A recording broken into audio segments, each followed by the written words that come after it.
The Civil War, possibly one of the most infamous wars in history, stemmed from the controversy over slavery. And yet, the perspective of the slaves is rarely spoken of. What were they doing during the war? How did they feel on both sides? In the South, on the side of the Confederate Army, many slaves were aiding the Union and working against the Confederate Army, weakening them from the inside. Many would run away and steal other slaves, denying the Confederates their labor.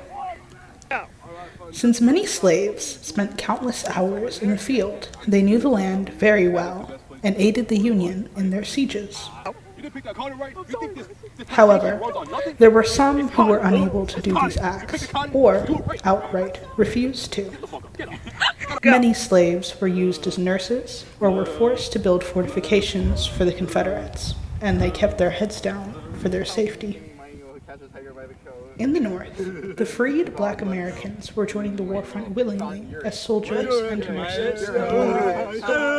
They were praised for their work by the commanders and were often described as some of the most efficient teams on the Union Army front.